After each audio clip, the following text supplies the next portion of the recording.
The Ebert Groener pact, sometimes called the Ebert Groener deal, was an agreement between the Social Democrat Friedrich Ebert, at the time the head of government of Germany, and Wilhelm Groener, Quartermaster General of the German Army, on November 10, 1918. Groener assured Ebert of the loyalty of the armed forces. In return, Ebert promised that the government would take prompt action against leftist uprisings, call a national assembly, that military command would remain with the professional officers corps, and most importantly the military would retain its traditional state within the state status.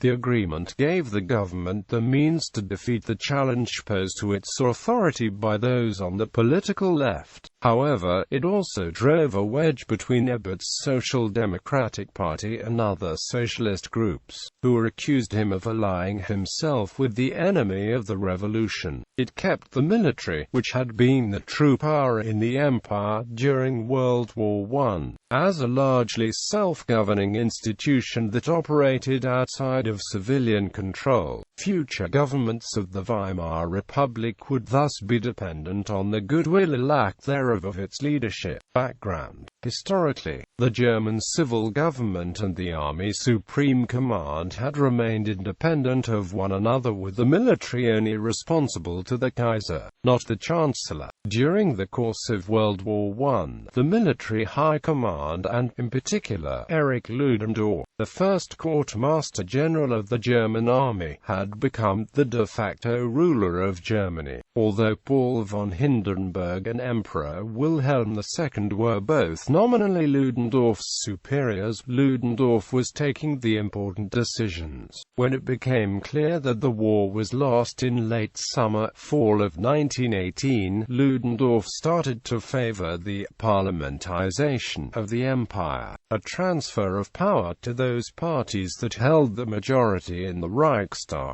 Social Democrats, Centre Party and Progress Party. The goal was to shift the blame for the military defeat from the old to the politicians of the majority parties. On September 29, 1918, Ludendorff suddenly informed the civilian government that the Western Front could collapse at any moment and that a ceasefire had to be negotiated without delay. However, he suggested that the request for the ceasefire should come from a new government, based on the Reichstag majority. A revolution from above was needed.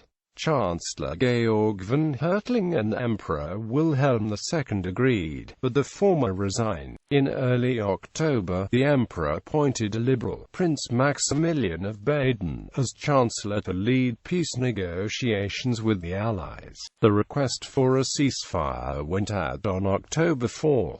As U.S. President Woodrow Wilson did not agree immediately to ceasefire negotiations, there was a delay of several weeks. Now, Ludendorff again changed tack and argued in favor of continued fighting and for the exchange of diplomatic notes to be ended. However, when he threatened to resign, a successful bluff several times before, this time, on October 26, his resignation was accepted. Ludendorff's successor was Wilhelm Groener. On October 30, a confrontation between officers and crews on board the German fleet at Wilhelmshaven set in motion a train of events that would result in the German Revolution, which spread over a substantial part of the country over the next week. On November 9, as the striking masses were marching on Berlin, Prince Max unilaterally and untruthfully declared that Emperor Wilhelm II had abdicated. He then resigned himself and unconstitutionally handed his office over to Ebert, who thus became Minister-President of Prussia and Chancellor of Germany. Ebert's first action as Chancellor was to issue a proclamation asking the people to remain calm, get off the streets and to restore peace and order.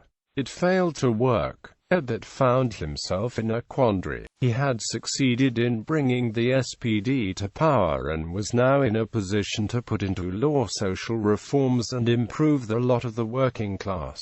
However, as a result of the revolution, his party was forced to share power with those on the left that he despised, the Spartacists and the independents of the USPD. On the afternoon of November 9, he asked the USPD to nominate 3 ministers for the future government, but they were slow to respond. That evening, a group of several hundred followers of labor leaders from Berlin known as the Revolutionary Stewards occupied the Reichstag and held an impromptu debate. They called for the election of soldiers and workers' councils the next day with the night and name a provisional government, the Council of the People's Deputies. On November 10, the SPD, led by Ebert, managed to ensure that a majority of the newly elected workers' and soldiers' councils came from among their own supporters. Meanwhile, the USPD agreed to work with him to share power in the Rat der Volksbeauftragten. That afternoon, Ebert announced the cooperation between SPD and USPD to several thousand representatives of the councils assembled at Zirkusbusch. Eager for a unified socialist front, they approved the parity of 3 members of the new government, each from SPD and USPD. Ebert was one of those 3 SPD members and was thus at that stage both the head of government and a leader of the revolution. However, he remained concerned that the situation might get out of control and that the democratic system that he was trying to establish might be swept away by a more radical dictatorship, as had happened in Russia in October 1917. With the outbreak of the revolt in early November, Groener had been busy trying to keep the Western Front intact until the ceasefire could be agreed on. He had also been involved in discussions with Wilhelm II about using the army against the revolutionaries at home and with Max von Baden and Ebert about the abdication of the emperor. Groener was mainly interested in preventing the more extreme demands of the revolutionary left regarding the military from being implemented, supreme command to be vested in the Rat der Volksbeauftragten, disciplinary power to be with the soldiers' councils, free election of officers, no rank insignia and no respect for rank off duty. Making of pact. Late on the evening of November 10, Groener called Ebert at the Reichskanzlei over a secret line, the existence of which had been unknown to Ebert until that time. Groener was at Spa, Belgium, at the forward deployed headquarters of the Oberstheeresleitung. Ebert never talked about what was said, so the only information for posterity on what was discussed is from Groener. According to him, he offered Ebert the loyalty and cooperation of the armed forces in return for some demands: a fight against Bolshevism, a speedy end to the soldiers' councils and restoration of the sole authority of the officers' corps, a national assembly and a return to law and order. Ebert seemed still unsettled from the stormy meeting he had just attended, and at the end of the conversation he thanked Groener. Following the initial telephone call, Ebert and Groener talked each evening over a secret line between the Reichskanzlei in Berlin and the headquarters, as Groener wrote in his memoirs, about the necessary measures, consequences. As a direct result of the pact, which initially remained secret,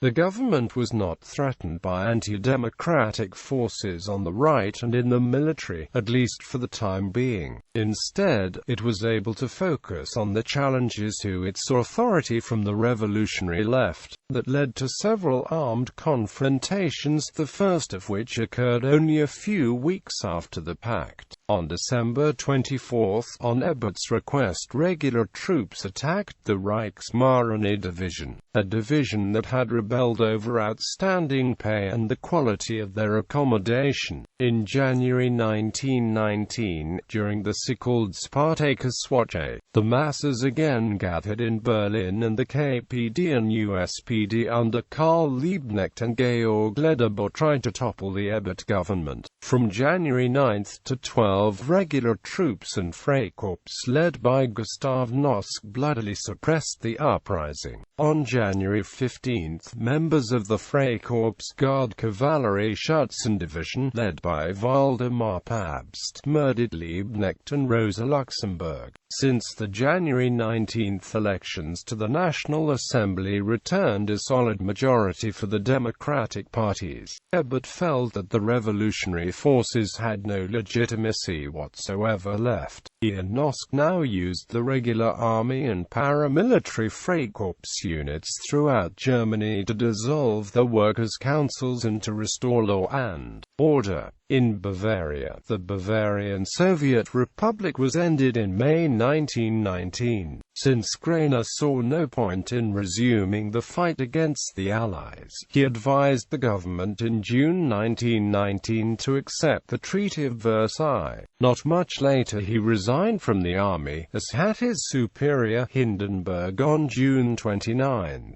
1919. Groener is considered the most loyal of the military leaders of the Weimar Republic. His successor, Hans von Seeckt, who, from October 1, 1919, held the new position of Chief of the Truppen, was unwilling to follow every order given to him by the civilian government. During the right-wing Kapp Putsch, which involved numerous Freikorps members in 1920, the Reichswehr under von Seeckt refused to help the government. Another consequence was that many former supporters of the SPD saw Ebert's cooperation with the military, which was essentially the same institution as under the Emperor, as a betrayal, and turned to the USPD or KPD, that contributed to the eventual erosion of support for the Weimar coalition and the resulting political polarization between extremists on the left and right. Most importantly, the militaries stayed within the state status, and its refusal to accept the democratic Weimar Republic led the military under the leadership of